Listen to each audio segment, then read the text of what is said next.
ጋዜጠኛ ጥበብ ሰለሞን እድገቷና ኑሮዋ በአሜሪካን ሀገር ነው። ሲበዛ ሳቂታና ጨዋታ አዋቂ ናት ይሏታል።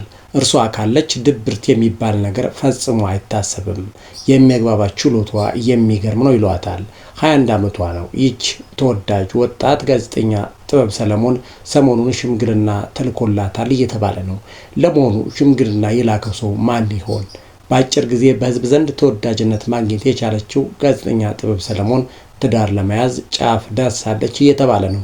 ውድ የዚህ ሚዲያ ተከታታዮች አብራችሁን ስትቆዩ የጋዜጠኛዋን የትዳር ጓደኛ ማን እንደሆነ እንነግራችኋለን።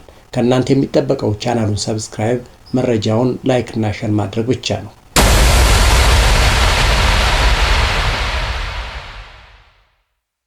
ይቺ ሳቂታና ጨዋታ አዋቂ ወጣት የፕሮግራም አዘጋጅ ጋዜጠኛ እድገቷና ኑሮዋ በአሜሪካን ሀገር ነው።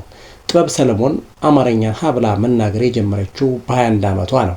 ነገር ግን አቀላጥፎ ከመናገር አላገዳትም። ኢትዮጵያ ተወልዳ አሜሪካን ሀገር ያደገችው ጥበብ ልዩ ተግባቦት ክህሎት እንዳላት የቅርብ ጓደኞቿ ይመሰክራሉ። ጋዜጠኛ ጥበብ ሰለሞን ውልደቷ በሀገረ ኢትዮጵያ ቢሆንም ገና በ2 ዓመቷ ወደ አሜሪካን ሀገር በመሄድ ለ21 ዓመታት ኦክላንድ ካሊፎርኒያ ግዛት ቆይታለች። ኑሮዋ አሜሪካን ሀገር ታድርግ እንጂ አልፎ አልፎ ኢትዮጵያ ትመላለስ ነበር።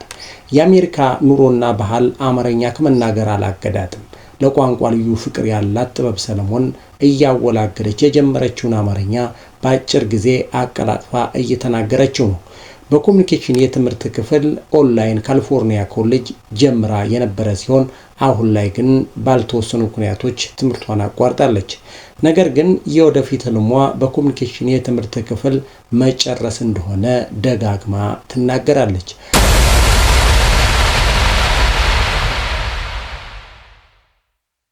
አሁን ላይ በሀገረ ኢትዮጵያ ከቆየች 3 ዓመታት ያስቆጠረች ሲሆን ከነዚህ በኋላ በብዙ አዳዲስ ስራዎች መምጣት እንደምትፈልግ ትናገራለች።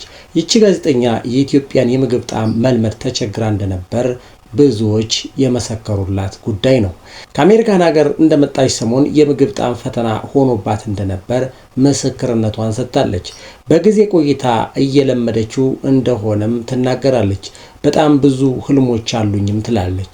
እንግዲህ መልካሙን ሁሉ ለአርቲስት እና ጋዜጠኛ ጥበብ ሰለሞን እየተመኘን ሰው በጣም እወዳለሁ፣ ተግባቢና ተጫዋች ነኝ ትላለች።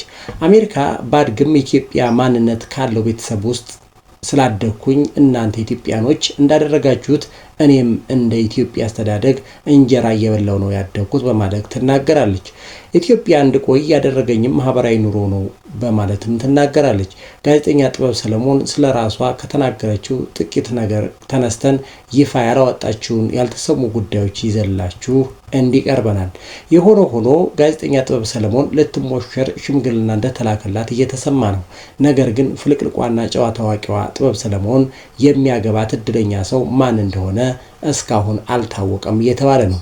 ኢቢኤስ ሰራተኞችን በጭብጨባ አጅቦ ያስገባል፣ ግልጽ ባልሆነ መንገድ ደግሞ ያስወጣል። የተሰለቹ ሰራተኞችን በማሰናበት አዳዲስና ሰርተው ያጠገቡ ባለሙያዎችን በማምጣት ይታወቃል። ከቅርብ ጊዜ ወዲህ ደግሞ የአብዛኛው የኢትዮጵያ መዝናኛ ቲቪዎች ጋዜጠኝነት የተማሩ ባለሙያዎችን ከመቅጠር ይልቅ ታዋቂ አርቲስቶችን ቀጥሮ ማሰራት እንደ ተሞክሮ እየተወራላቸው ነው። በኢቢኤስ የተጀመረው ይህ ልምምድ በሌሎች ቲቪዎችም ላይ እየተስተዋለ ነው። እነዚህ የመዝናኛ ቲቪዎች ለቢዝነስ የተቋቋሙ መሆናቸውን ያረጋገጡበት ክስተት ነው። ኢቢኤስ ቲቪ ከቅርብ ጊዜ ወዲህ የማህበረሰቡን ባህልና ወግ የማይመጥን ፕሮግራም እያስተላለፈ ነው የሚል ቅሬታ እየተነሳ ነው። በዝምታ ውስጥ ሆነው ዱቄትና መሰል ነገሮችን በመቀባት ዳጎስ ያለ ሽልማት የሚያሸልም ውድድር በማካሄድ የማህበረሰቡን ወግና ባህል እየጣሱ ነው የሚሉ በርካቶች ሆነዋል።